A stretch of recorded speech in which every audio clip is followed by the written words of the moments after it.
Hello students, आप सभी का अकाउंटेंसी की क्लास में स्वागत है। आज के इस पार्ट में हम डिस्कस करेंगे procedure of issue of share के बारे में, अंश को निर्गमित करने की प्रक्रिया के बारे में। तो सबसे पहले हम जानते हैं कि कौन सी कंपनी शेयर्स को इशू करती है। तो इसका जो करेक्ट आंसर है वो है पब्लिक कंपनी, एक सार्वजनिक कंपनी। तो एक सार्वजनिक कंपनी ही क्या कर सकती है, पब्लिक को शेयर्स ऑफर कर सकती है। अब हम जानते हैं कि जो शेयर हैं वो इशू क्यों किए जाते हैं, इशू ऑफ शेयर क्यों होते हैं, तो इसको समझते हैं हम। तो जैसे ही कंपनी का रजिस्ट्रेशन होता है, जिसको हम बोलते हैं समावेदन, तो समावेदन के बाद कंपनी को चलाने के लिए हमारे को किसकी जरूरत होती है, कैपिटल की। तो चाहे हमने कंपनी ऑर्गेनाइजेशन को चलाना है, चाहे पार्टनरशिप, चाहे हमने सोल ट्रेड को चलाना है, तो इन सब को चलाने के लिए किसकी जरूरत होती है, कैपिटल की जरूरत होती है। और कंपनी को चलाने के लिए हमारे को बहुत सारी पूंजी की क्या होती है, बहुत सारी कैपिटल की जरूरत होती है। तो इसलिए उसको इकट्ठी कर पाना क्या होता है, काफी मुश्किल रहता है। तो इसलिए क्या किया जाता है कि जो कंपनी की कैपिटल है उसको छोटे छोटे पार्ट में क्या कर दिया जाता है, डिवाइड कर दिया जाता है। ठीक है, तो वो जो पार्ट है वो 1 रुपीज टू 100 रुपीज तक हो सकते हैं। तो ये कंपनी अपने हिसाब से डिसाइड करती है कि उस कंपनी का जो एक शेयर की वैल्यू होगी वो क्या होगी। तो हम मानते हैं कि हमने जो है 10 रुपीज क्या कर ली, एक शेयर की वैल्यू डिसाइड कर ली। अब हमारे को कितने रुपीज की जरूरत है, हमारे को है 1 लाख रुपीज की।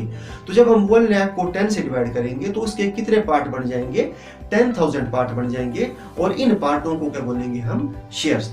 फिर मतलब क्या होगा, ये जो शेयर है ये पब्लिक को ऑफर किए जाएंगे और फिर वहां से क्या किया जाएगा, उनसे कैश कलेक्ट किया जाएगा। तो एक बात, इशू हमने शेयर क्यों किए, फॉर कैश, ब्रोकर को प्राप्त करने के लिए। तो आपको क्लियर हो गया होगा। और फिर सेकंड होता है for consideration other than cash. तो कई बार कंपनी क्या करती है कि कोई फिक्स एसेट्स परचेज कर लेती है, जैसे सपोज लैंड ले ली या बिल्डिंग ले ली या मशीनरी ले ली। फिर ऐसा होता है कि जब उनकी पेमेंट की बात आती है तो पेमेंट जो है वो कैश में ना कर करके शेयर में भी कर सकती है। तो जो शेयर है वही जो विक्रेता है, जिससे लिए हैं, जो वेंडर है, उसको क्या कर सकते हैं, वो शेयर क्या कर सकते हैं, इशू कर सकते हैं। तो इसलिए जो शेयर हमने इशू क्यों किए, कंपनी ने क्यों किए इशू, तो एक कैश के लिए भी करती है और इसके साथ साथ जब हमने कोई एसेट्स खरीदनी है तो उस एसेट्स को खरीदने के लिए भी क्या करती है, शेयर्स इशू करती है। तो ये बता दिया।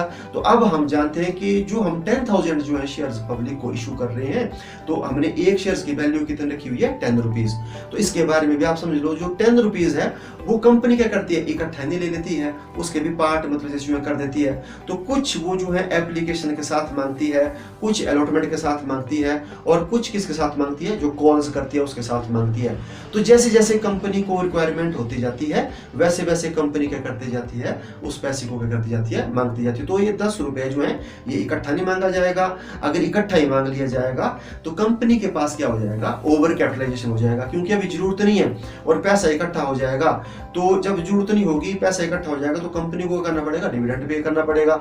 इससे कंपनी को क्या हो जाएगा, लॉस हो जाएगा।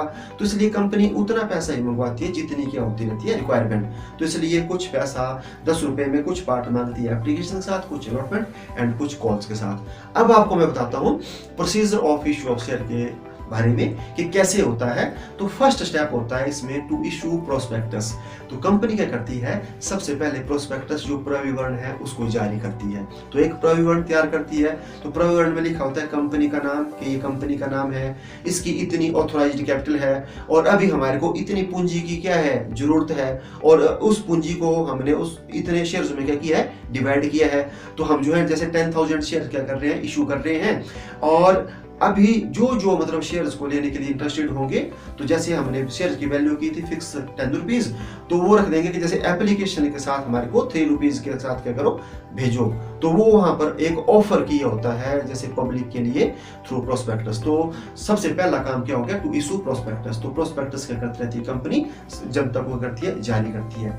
फिर सेकंड काम क्या होगा, तो जैसे ही कंपनी का जो प्रोस्पेक्टस है वो पब्लिक लेगी, जो जो इन्वेस्टमेंट करना चाहती है, जिनके पास सेविंग है, तो वो एक ही कंपनी के नहीं, उनके पास कई कंपनियों के क्या होते हैं, प्रोस्पेक्टस होते हैं। वो फिर कंपैरिजन करते हैं, वो देखते हैं कि अच्छी कंपनी कौन है, कहां पर मेरे को ज्यादा जो है बेनिफिट हो सकता है, अर्थात डिविडेंड मिल सकता है। तो फिर जो उनको अच्छा लगता है, तो फॉर्म के साथ साथ क्या होता है, जो आपका प्रोस्पेक्टस है उसके साथ फॉर्म होता है। तो फॉर्म में जितने शेयर जिसको होते हैं तो वो फिल करके क्या कर देते हैं, कंपनी को दे देते हैं। तो सेकंड काम क्या हुआ, सेकंड काम हुआ कंपनी का टू रिसीव एप्लीकेशंस, आवेदन क्या करना, प्राप्त करना। तो पहला काम हो गया प्रोस्पेक्टस इशू करना, तो प्रोस्पेक्टस इशू करेगी, और सेकंड हो जाएगा जो एप्लीकेशन है उसको रिसीव करना, ये हो गया। फिर वो एप्लीकेशन रिसीव करेंगी, तो अब एप्लीकेशन को जो रिसीव करने का उसका भी एक टाइम होता है कि जैसे कब इशू हुए, तो जैसे जो आपका प्रोस्पेक्टस है उसमें इशू की डेट भी मेंशन होती है और कब क्लोज होंगे उसकी डेट भी मेंशन होती है, ठीक है। तो 30 दिन तक क्या किया जाता है, इंतजार किया जाता है। जैसे आज इशू किया तो 30 दिन तक क्या कर सकते हैं, कोई भी अंशों को खरीदने के लिए क्या कर सकते हैं, आवेदन कर सकते हैं। फिर 30 दिन के बाद क्या होता है कि जितना पैसा आया होता है, ये जितना जो है जो आपके पब्लिक है उन्होंने क्या किया होता है कि जो शेयर्स है उसको सब्सक्राइब किया होता है, वो सारे का सारा इंफॉर्मेशन दे दी जाता है बोर्ड ऑफ डायरेक्टर के पास। फिर बोर्ड ऑफ डायरेक्टर क्या करते हैं, आगे देखते हैं कि हमारे को कितने पूंजी की रिक्वायरमेंट है, हमारे को 1 लाख की, और हम कितने शेयर्स इशू कर रहे हैं, हम कर रहे हैं 10,000 शेयर्स। तो वो देखते हैं कि पहले हमारे पास कितने शेयरों के लिए आवेदन आया, ठीक है। तो अगर उनके पास आवेदन जो है वो आया हुआ है 9,000 से कम, 90% से कम, तो उस दशा में क्या होता है, कंपनी आगे शेयर्स को अलॉट नहीं करती। तो एक बड़ी इंपॉर्टेंट बात यहाँ मैं आपको बताने जा रहा हूँ, मिनिमम सब्सक्रिप्शंस। तो जितने शेयर जो है कंपनी इशू करती है, तो इशूड शेयर का कम से कम 90% क्या हो जाना चाहिए, उतना जनता के द्वारा सब्सक्राइब कर लिया जाना चाहिए। अगर 90% कम से कम सब्सक्राइब नहीं किया जाता है तो कंपनी को क्या करना पड़ता है, जो पैसा है वो क्या करना पड़ता है, रिफंड करना पड़ता है।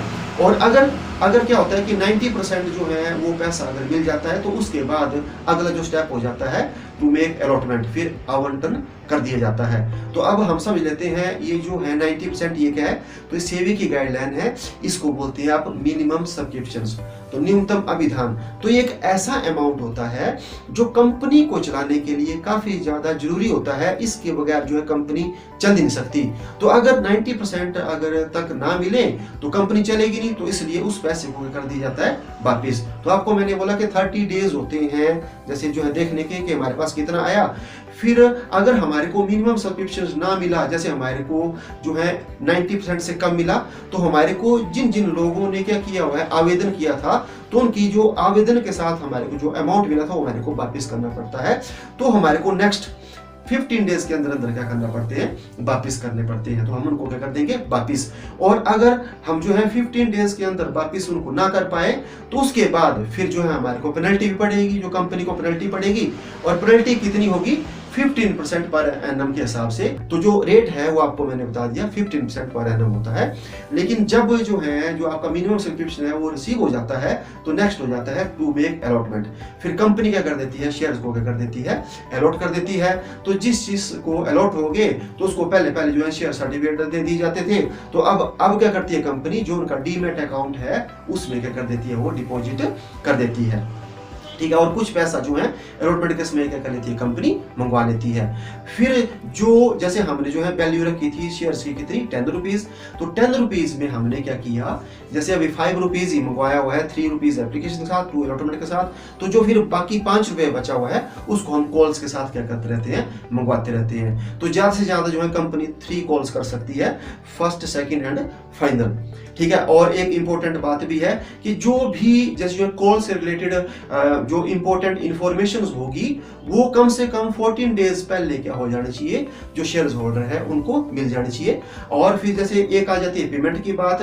जब भी पेमेंट होती है, जैसे हमारे पास 2 कॉल्स है, एक फर्स्ट कॉल की पेमेंट करनी, एक सेकंड कॉल की करनी, तो उसमें कम से कम 1 मंथ का क्या होना चाहिए, एक गैप भी होना चाहिए, ठीक है। ऐसा नहीं मतलब जैसे अभी हमने एक कॉल मंगवाई और नेक्स्ट जो है हमने 1 महीने के अंदर अंदर ही मंगवा ली, तो कम से कम जो है 1 महीने का भी क्या दिया जाना चाहिए, गैप। तो ये हुआ प्रोसीजर।